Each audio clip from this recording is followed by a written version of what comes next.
Shalom saudara, salam sejahtera, damai Tuhan beserta setiap kita. Kabar baik dan kita semua ada di dalam pemeliharaan Tuhan yang sempurna. Hari ini saudara-saudara, saya membagi sebuah renungan dengan tema filsafat.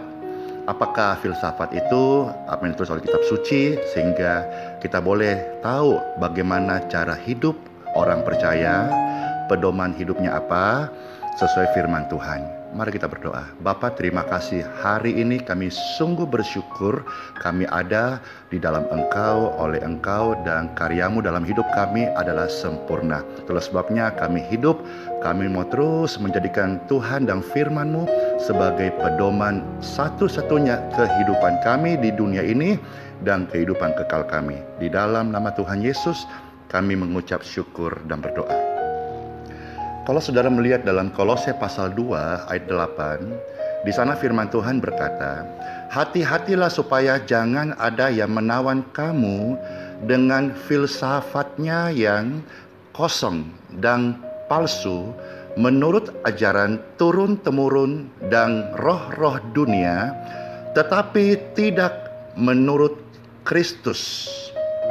Saudara-saudara sekalian, sejak kecil kita sudah mengasup atau diinspirasi atau terkondisikan dengan namanya filsafat.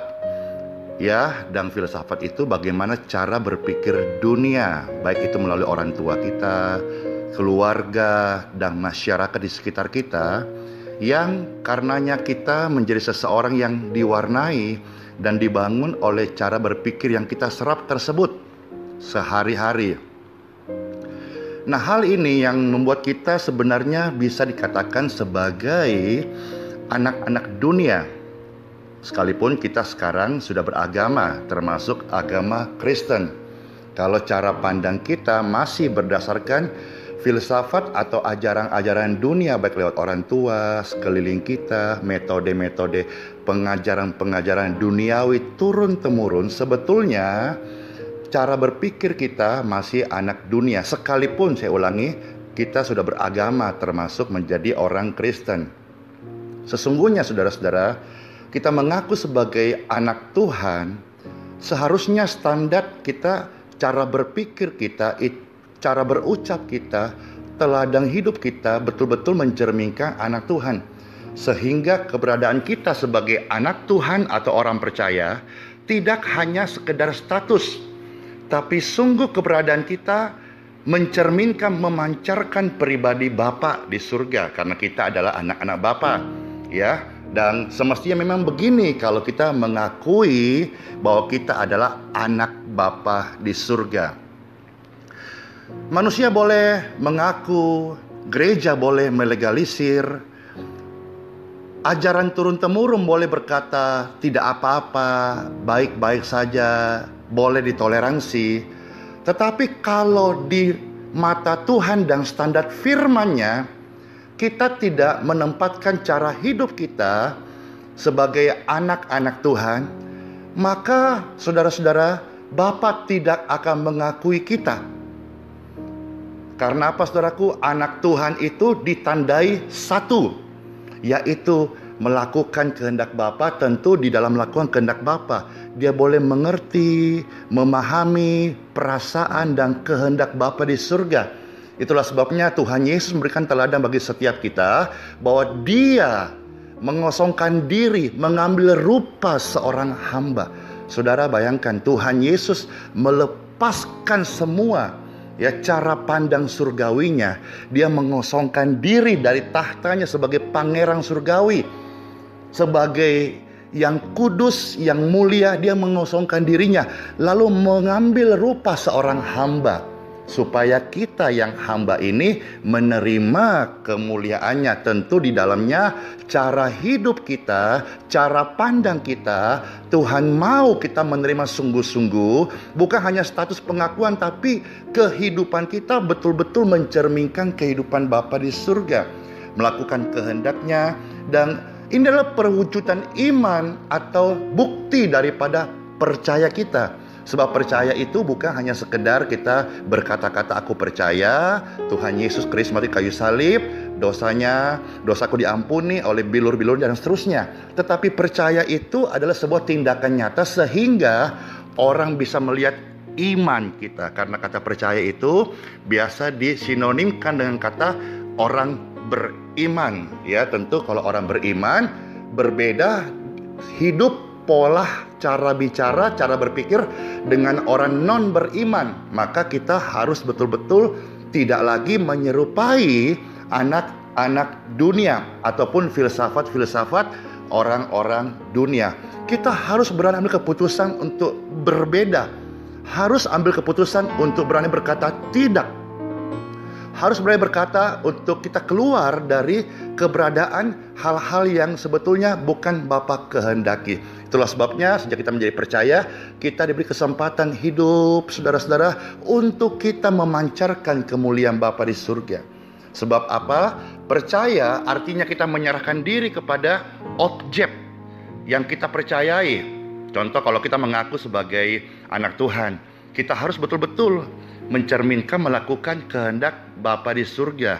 Nah, pada intinya hanya satu yang Bapa kehendaki, bagaimana kita melakukan kehendak Bapa. Kalau kita nggak bisa menyelami perasaan Bapa, saudaraku, kita masih hidup dengan pola filsafat dunia, tahayul, dongeng-dongeng nenek moyang. Bagaimana kita bisa mengerti, menyelami apa yang Bapa kehendaki? Nah, itulah sebabnya kita perlu memperkarakan bahwa kita adalah anak-anak Tuhan.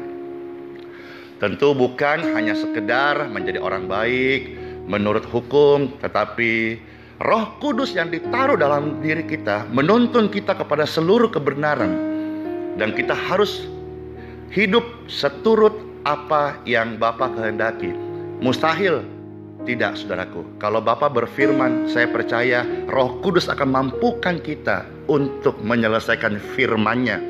Kita jangan gunakan Roh Kudus hanya untuk mampukan kita menang tender, mujizat kesembuhan, supaya kita keluarga diberkati. Jangan, saudara-saudara. Itu hanya sekedar bonusnya. Tapi Roh Kudus mampukan kita hidup melakukan kehendak Bapa di surga. Hari ini, saudara-saudara, orang dihargai dari tingkat ekonominya. Makin kaya orang itu, makin bermartabat, saudara, makin dihargai. Hari ini siapa sih yang tidak menghargai orang kaya? Orang kaya itu dinilai mempunyai seolah-olah kasta atau martabat lebih tinggi.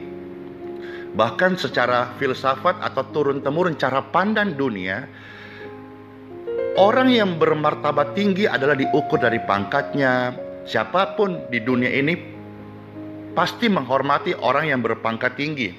Siapa yang tidak menghormati orang yang punya kekuasaan? Kalau dalam dunia akademis, gelar makin tinggi, makin bermartabat, makin dipandang. Sementara yang lain mengejar popularitas, dan orang terus menggeliat untuk menemukan apa yang dapat membuat dirinya dihargai menurut cara pandang duniawi. Yang sama dengan berderajat tinggi di mata manusia. Jadi filsafat hidup orang-orang hari ini dipahami oleh manusia pada umumnya itu di luar daripada kehendak Bapa. Ironis, dan ini terjadi di dalam gereja, di dalam dunia kekristenan. Itulah sebabnya keadaan ini sebetulnya sedang mencengkeram jiwa manusia. Makanya Rasul Paulus dibangkitkan dan mengingatkan kita. Dia seorang rasul yang radikal, rasul yang militan. Hari ini orang Kristen tidak boleh sekedar menjadi Kristen, tidak boleh menjadi fanatik, harus menjadi super fanatik, saudara-saudara. Rasul Paulus sudah mengingatkan kita untuk memiliki pikiran dan perasaan Kristus. Sehingga cara berpikir kita yang tadi dia mengejar dunia, akhirnya berkata, sejak mengenal Kristus, semua yang kubanggakan menjadi seperti sampah dan tidak berarti. Saudara-saudara sekalian dalam Tuhan, ini sulit karena kita akan melawan arus dunia dengan ukuran yang sesat itu, ukuran yang di luar kehendak Bapa itu.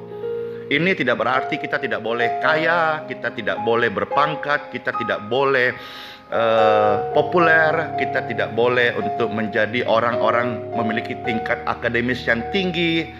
Itu semua perlu, saudara-saudara. Tapi bukan untuk kepentingan dipuji, tetapi untuk kepentingan bagaimana Tuhan itu sungguh-sungguh dimuliakan. Firman Tuhan berkata, baik kamu makan, kamu minum, atau melakukan sesuatu yang lain, lakukan semua itu untuk kemuliaan Tuhan. Sebab kita harus kembali mengingat bahwa kita sudah dibeli dengan darah Tuhan Yesus Kristus, dan harganya lunas, dibayar. Bahwa kita bukan milik kita sendiri lagi.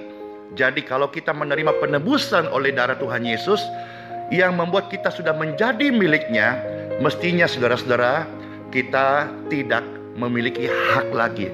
Dan ini tidak mudah, maka kita perlu berproses hari lepas hari. Kita perlu untuk melepaskan hak kita.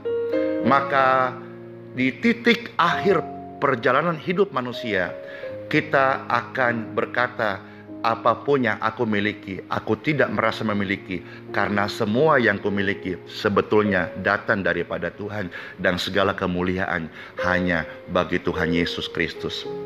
Saudara-saudara terkasih dalam Tuhan Yesus Kristus, memang tidak mudah untuk mengubah cara berpikir yang sudah salah selama puluhan tahun. Tetapi Tuhan mau menuntun kita, Tuhan mau mengajar kita. Sebab bicara soal ketiada mustahilan bukan hanya bicara mengenai kuasa Tuhan yang supranatural, bukan hanya bicara sesuatu yang spektakuler secara jasmani atau lahiriah. Bicara mengenai kuasa Tuhan juga bicara mengenai kemampuan yang Tuhan berikan supaya kita keluar dari cara berpikir duniawi.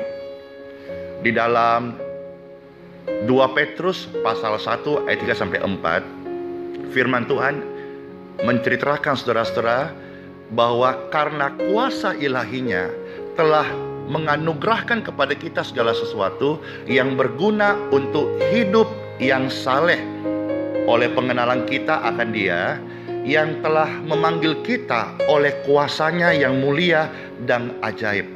Dengan jalan itu Ia telah menganugerahkan kepada kita janji-janji yang berharga dan sangat besar, supaya olehnya kamu, kita semua orang percaya, boleh mengambil bagian dalam kodrat ilahi dan luput dari hawa nafsu duniawi yang membinasakan dunia.